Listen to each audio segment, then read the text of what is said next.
உங்க எல்லார் கையிலயுமே ஊடகம்னு ஒண்ணு இருக்கு. அந்த காலத்துல ஜர்னலிஸ்ட் கையிலயும், பத்திரிக்கையாளர் கையில இருந்து உங்க கையில இருக்கு. ஸோ நீங்க நெனச்சா சரித்திரத்தையே மாத்தி எழுதலாம். அத நீங்க சும்மா தொப்புள்ள தான் காட்டுது எதுக்கு அதோட மட்டும் முடிச்சிடாதீங்க. கிளி மாரி உங்க முகம் இருந்தாலும் கிளியோட கால் மாரி இருக்கும் உங்க கால் அப்டின்ட்டாலாம். ஆ. ஸோ அதே இது இன்னும் இந்த ஜெனரேஷன் வரைக்கும் தொடருது. ஸோ நம்ம இடத்துல இல்லாத புலியா? எழுதுறது மட்டும் இல்ல. இன்னைக்கு வரைக்கும் என்னால என் புக்க திருப்பி வாசிக்க முடியாது. பிகாஸ் அதெல்லாம் நான் மூடி போட்ட பேஜஸ். நான் அத தாண்டி வந்துட்டேன். என்னால இப்ப திருப்பி போய் உட்கார்ந்தேன்னா, திருப்பி ட்ராமடைஸ் ஆவேன். ரொம்ப கொடுமையா இருக்கும். அந்த டைம் யார்ட்டயாவது பேசணும்னு தோணும். இல்ல அந்த சம்மந்தப்பட்ட நபருக்கு ஃபோன் பண்ணணும்னு தோணும். அந்த நபர நம்ம வாழ்க்கையிலே திரும்பி பார்க்கக்கூடாதுன்னு நெனச்சிருப்போம். ஆனா அந்த நபர்ட்ட அந்த நிமிஷம் பேசணும்னு தோணும். அதெல்லாம் கொஞ்சம் கஷ்டம். செலிபிரிட்டினா எனக்குன்னு கார் இருக்கணும், எனக்குன்னு ஒரு வீடு இருக்கணும், எனக்குன்னு ஒரு மேக்கப் மேன் இருக்கணும், எனக்குன்னு ஒரு அசிஸ்டன்ட் இருக்கணும். நம்ம அப்படி கிடையாது. நான் காலையில எந்திரிச்சு என் வீட்ல வெங்காயம் வாங்கிட்டு அதை என் ஹேண்ட் பேக்ல போட்டு வீட்டுக்கு போய் வெட்டி சமைப்பேன். அப்போ நான் இந்த வார்த்தையை யூஸ் பண்ணிட்டு இந்த வெளிநாட்டுல இருக்க யாரோ தமிழர்கள பார்த்து தனுஜா செலிபிரிட்டினாங்க நீங்க வெங்காயம் வாங்கிட்டு போறீங்கன்னாங்கன்னா நான் எங்க போய் மூஞ்சி வைக்கிறது? Okay ma'am. இவ்ளோ நேரம் நம்ம இவ்ளோ சீரியஸா பேசணும்ல. அடுத்து ஒரு சும்மா ஜாலியா ஒரு அப்ப இவ்வளவு நேரம் நீ ஜாலியா பேசலையா? இல்ல நான் ஜாலியா தான் பேசினேன். ஆனா எனக்கு என்னன்னா, உங்ககிட்ட இருந்து நான் நெறைய விஷயங்கள் கத்துக்கிறேன். அதே மாதிரி உங்களுக்கு இது பார்க்குறவங்களும் நெறைய பேர் அத வந்து எடுத்துக்கணும் இல்லையா? ஸோ நெறைய இடத்துல உங்களுக்கு நான் எனக்கு இந்த இன்டர்வியூல, இல்ல இந்த பாட்காஸ்ட்ல உங்களுக்கு நெறைய ஸ்பேஸ் குடுக்கணும்னு ஆசைப்படுறேன். பொதுவா பாட்காஸ்ட்னாலே நம்ம 2 பேருமே ஈக்குவலா பேசிக்கணும். நான் பேசுவேன். பட் இருந்தாலும் உங்ககிட்ட இருந்து நெறைய நாலேட்ஜ் வந்து மக்களுக்கு போய் சேரணுன்றது தான் என்னோட இது. ஆ எப்படி ஒரு எழுத்தாளர். சரி எழுத்தாளர். அது கூட வந்து ஒரு புக் எழுதி முடிச்சு அத சக்சஸ்ஃபுல்லா வெளில கொண்டு வந்துட்டீங்க. கொண்டு வந்து இன்னைக்கு அந்த புக் வந்து இங்கிலீஷ்ல டிரான்ஸ்லேட் ஆகப்போது. அது ஒரு ஆயிடுச்சு. ஆயிடுச்சு. ஆயி அது ஒரு பக்கம் இருக்கு. இன்னொரு பக்கம் Instagramல ஒரு இன்ஃப்ளூயன்சர். நீங்க அது இன்ஃப்ளூயன்சர்ன்றது உங்களுக்கு அது பெருசா அதுல உடன்பாடு இல்லைனாலும், நீங்க அத நீங்க அந்த அந்த இன்ஃப்ளூயன்ஸ்ன்ற வேர்ட் கொஞ்சம் டேஞ்சரஸான வேர்ட். அப்படியா? ஆ ஒருத்தங்கள நம்ம இன்ஃப்ளூயன்ஸ் பண்றோம்ன்றது வந்து கொஞ்சம் ஆபத்து. ஆபத்து. ஏன்னா, நம்ம நல்லதையும் சரி இன்ஃப்ளூயன்ஸ் ஓகே. பண்ணலாம், சோசியல் மீடியா கெட்டதையும். செலிபிரிட்டின்னு வச்சுக்கலாம். அது இன்னும் மோசம் எனக்கு. ஓகே. ஏன்னா, அப்ப நான் எப்படிதான் செலிபிரிட்டினா எனக்குன்னு கார் இருக்கணும், எனக்குன்னு ஒரு வீடு இருக்கணும், எனக்குன்னு ஒரு மேக்கப் மேன் இருக்கணும், எனக்குன்னு ஒரு அசிஸ்டன்ட் அசிஸ்டன்ட் இருக்கணும். நம்ம இருக்கணும். அப்படி கிடையாது. ம். நான் காலையில எந்திரிச்சு என் வீட்ல வெங்காயம் வாங்கிட்டு அதை என் ஹேண்ட் பேக்ல போட்டு வீட்டுக்கு போய் வெட்டி சமைப்பேன்.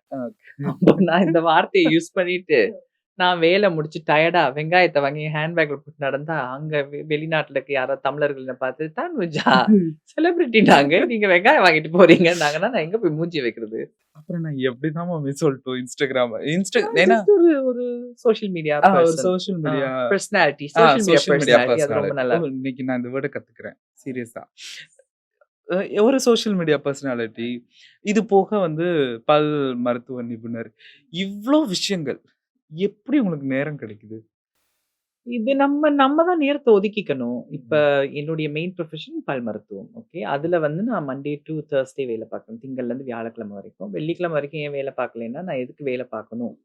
நான் என்ன யோசிச்சேன்னா, எனக்கு 4 நாள் வேலை பார்த்தா போதும். இந்த சமூக ஊடகத்துல நமக்கு கொஞ்சம் பணம் வரும். அது வந்து வாழ்க்கைய பேலன்ஸ் பண்ணிக்கலாம். அதனால 4 நாள் வேலைக்கு போறேன். அந்த 4 நாளும் என்னால வேற எதுவுமே பண்ண முடியாது. நான் வேலைக்கு போயிட்டு வந்தேன்னா, எனக்கு ஃபுல்லா டயர்டா இருக்கும். என்னோட வீட்ல கொஞ்சம் வேலை பார்த்துட்டு தூங்க தான் சரியா இருக்கும். அடுத்த நாள் காலைல எந்திரிச்சு திருப்பி ஓடணும். அப்படிதான் இருக்கும். ஸோ அந்த 4 நாள் அதுல போயிடும். வெள்ளி, சனி, ஞாயிறு 3 நாள் லீவ் இருக்கா? இந்த 3 நாள் லீவ்ல தான் இந்த ஈவென்ட்டு, அப்புறம் இந்த சமூக ஊடகத்துக்கு நான் பண்ண வேண்டிய ரெக்கார்ட்ஸ்லாம் பண்ணி டிராஃப்ட்ல போட்டு வச்சுருவேன். இப்படிதான் நம்ம பேலன்ஸ் பண்றோம். புக் நான் இப்ப எழுதிட்டு இருக்கல. புக் நான் அப்ப எழுதுனது ரிலீஸும் ஆயிடுச்சு. அதால எனக்கு அங்க ஒரு வேலையும் இல்ல இப்ப. ஸோ இப்படிதான். படிப்பு எக்ஸ்ட்ரா அப்ப படிக்கிறேன்னா, நீங்க மறுபடியும் ஃபியூச்சர்ல இன்னொரு புக் எழுத மாட்டீங்களா?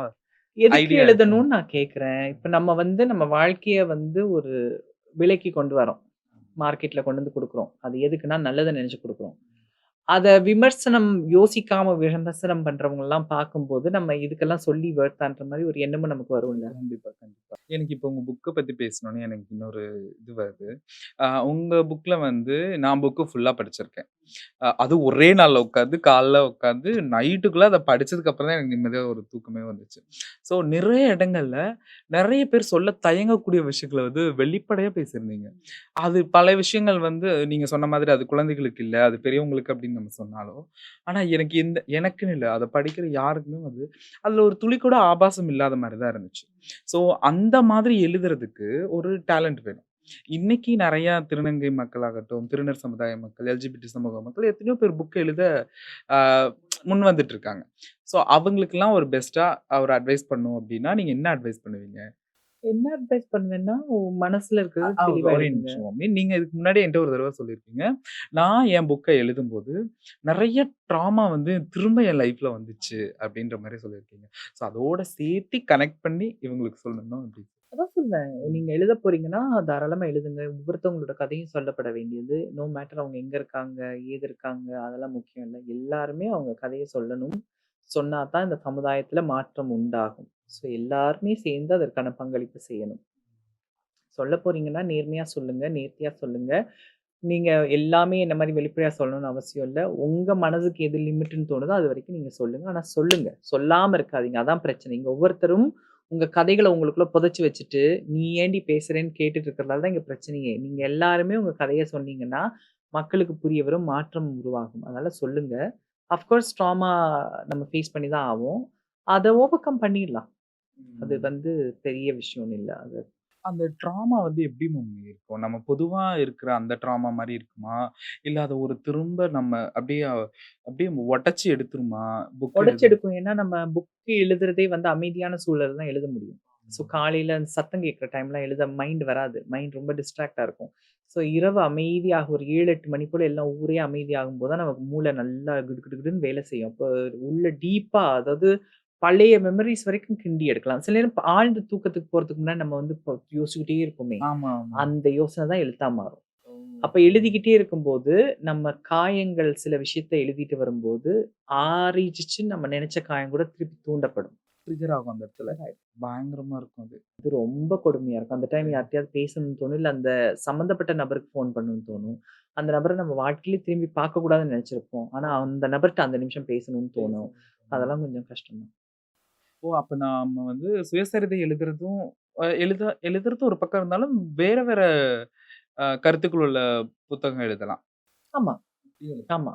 ஆனா, ஒரு ஒரு கதைய நம்ம சொல்லப் போறோம். அது நம்ம நம்ம சம்மந்தப்பட்ட ஒரு கதைய பேசப் போறோம்னாலே, அது கொஞ்சம் ட்ரிகர் பண்ண தான் செய்யும். ஏன்னா, நெறைய சைட்ல இருந்து நம்ம பார்ப்போம். இப்ப வந்து ம். நம்ம ஒரு நபர பத்தி யோசிப்போம். இப்போ நமக்கும் ஒரு நபருக்கும் நடந்த கசப்பான அனுபவத்த பத்தி யோசிக்கும்போது, நம்ம வந்து அந்த நபர் செய்த குற்றத்தையும், நம்ம சைட்ல இந்த சரியும் தான் யோசிப்போம். ஒரு ஒரு நிமிஷம் புக் அவங்க பண்ண எல்லாமே மறந்துரும் நமக்கு. ஆ. மறந்துட்டு திரும்ப அவங்களுக்கு பேச தோணும். இல்ல. ஒரு புக்கா எழுதும்போது, அந்த நபர நான் முதல்ல எப்படி சந்திச்சேன்? அந்த ம். நபருக்கும் எனக்கு இருந்த நட்பு எப்படி இருந்தது? அந்த ஓகே. நபரும் நானும் எப்படி பயணிச்சோம்? அதுக்கப்புறம் இந்த கசப்பான அனுபவம் எப்படி வந்துச்சுன்னும்போது, அந்த நட்பு சைடு பேஜஸ்லாம் எழுதுவோம்ல, அப்பயே நமக்கு திருப்பி மலரும் நினைவுகள் வரும். வரும். அ ஸோ அதெல்லாம் ஒரு மாதிரி ஒரு எமோஷன்ஸ் கலந்த ஒரு பட் அப்படி பார்த்தா நீங்க சொல்றத பார்த்தா சுயசரிதை எழுதுறது எல்லாத்துக்கும் ரெடியா இருந்து தான் எழுதணும் அப்படின்ற மாதிரி. ஆமா. அஃப்கோர்ஸ். அது ஒரு பெரிய ஒரு டாஸ்க் தான் அது. ம். விளையாட்டு இல்ல. அடுத்த வருஷம் அது எழுதுறது மட்டும் இல்ல. இன்னைக்கு வரைக்கும் என்னால என் புக்க திருப்பி வாசிக்க முடியாது. ஆ. பிகாஸ் அதெல்லாம் நான் மூடி போட்ட பேஜஸ். நான் அத தாண்டி வந்துட்டேன். என்னால இப்ப திருப்பி போய் உட்கார்ந்தேன்னா, திருப்பி ட்ராமடைஸ் ஆவேன். நான் ஹீல் எனக்கு ஆன உங்க புக்ல புடிச்ச ஒரு விஷயம் என்ன அப்படின்னா, ஹோல் புக்லயே சொல்றேன். ஆ என்னையே என்னையன்னா லைக் நான் மட்டும் இல்ல.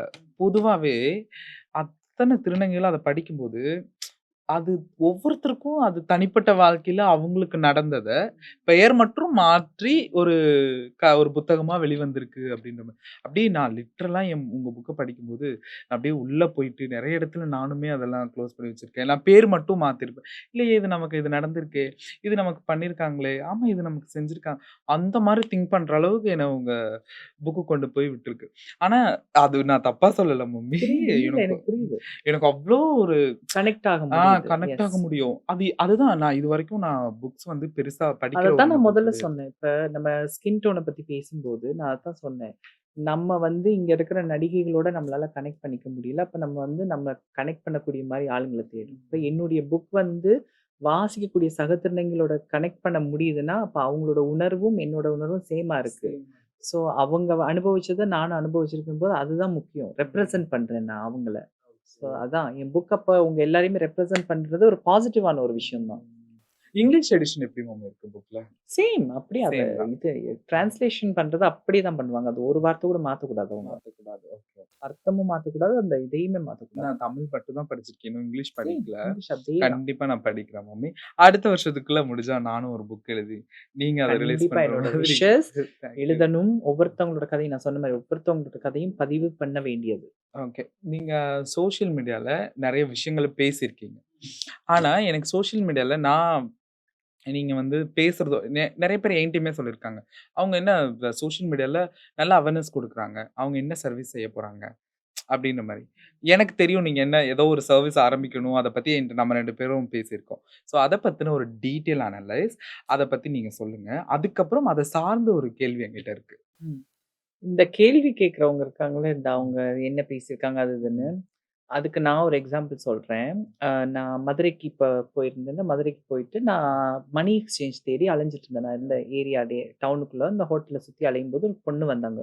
பொம்பள பிள்ளைன்னு தான் நான் நெனச்சேன். வந்து பாம்பெடுத்தி அம்மானாங்க. நீங்க திருநங்கையான்னு மனசுல சத்தியமா நான் கண்டே பிடிக்கல. நெறைய இங்க கண்டுபிடிக்க ஆ முடியாது. ஆனா ஆம்பள பொம்பளைங்க என்கிட்ட சொல்லுவாங்க, திருநங்கை நான் கண்டுபிடிச்சுட்டேன்னு. நான் பச்சை திருநங்கை. எனக்கு கிட்டத்தட்ட 18 வருஷ சர்வீஸ் இப்ப இந்த சமுதாயத்துல. நான் கண்டுபிடிக்கல அந்த பொண்ண. அதுவும் ரொம்ப மாடர்ன் பொண்ணுலாம் இல்ல. பக்கா மதுரை பொண்ணு மாரி ஒருத்தி வந்தா. நைட்டி போட்டுட்டு வந்துட்டு, நான் பொம்பள பிள்ளை என்ன தேடி வருது. ஃபேன் போலன்னு நெனச்சா பாம்பட்டி ஆயான்னுச்சு.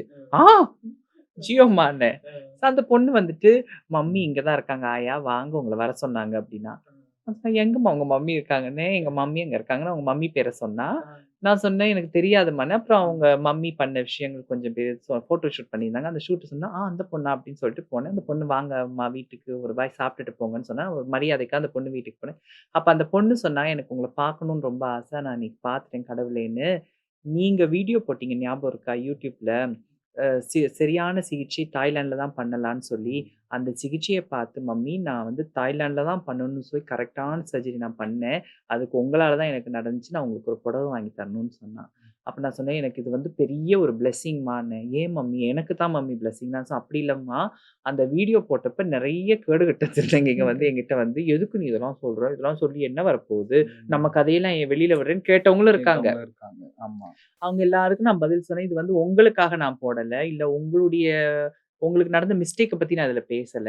நாளைக்கு ஒரு திருநங்கைக்கு அந்த மிஸ்டேக் வந்துரக்கூடாதுன்னு தான் நான் வீடியோ போட்டுருக்கேன்னு சொன்னேன். அப்ப அதோட பிரதிபலிப்ப நான் அந்த வீடியோ எப்ப போட்டேன்? ஒரு 2020 இருக்கும்னு நெனைக்கிறேன். இல்ல அது நீங்க ஐ திங்க் TikTok பேன் ஆச்சுங்க. அந்த கோவிட் டைமா? டைம்ல ஏதோ போட்டீங்க. சம் டைம் அப்படிதான். ஆமா. அந்த டைம் போட்டிருப்பேன். ஆமா. கோவிட் டைம் தான். ஆ. ஏன்னா கோவிட் டைமும் TikTok பேனும் ஒரே ஆமா. டைம் தான். ஒரு 5 வருஷத்துக்கு அப்புறம் ஒரு பொண்ணு அந்த வீடியோவ பார்த்து நான் இன்னைக்கு சரியான சிகிச்சை பெற்றிருக்கேன். அதுக்கு நீங்க தான் காரணம்னு எனக்கு மதுரையில வச்சு சொல்லும்போது, அதுதான் எனக்கு பிளெஸ்ஸிங். ஸோ இந்த மாரி தப்பு தப்பா முட்டாள் மாரி கேள்வி கேட்கிறவங்க தயவு செய்து இந்த காலத்துக்கு வந்து சேருங்க. உங்க எல்லார் கையிலயுமே ஊடகம்னு ஒண்ணு இருக்கு. அந்த காலத்துல ஜர்னலிஸ்ட் கையிலயும், பத்திரிக்கையாளர் கையிலயும் இருந்து உங்க கையில இருக்கு. ஸோ நீங்க நெனச்சா சரித்திரத்தையே மாத்தி எழுதலாம். அத நீங்க சும்மா தொப்புள்ள தான் காட்டுனீ எதுக்கு? அதோட மட்டும் முடிச்சிடாதீங்க. அதோட நீங்க முடிச்சுட்டு, எங்கள வந்து கேள்வி கேட்டுட்டு இருக்கீங்க.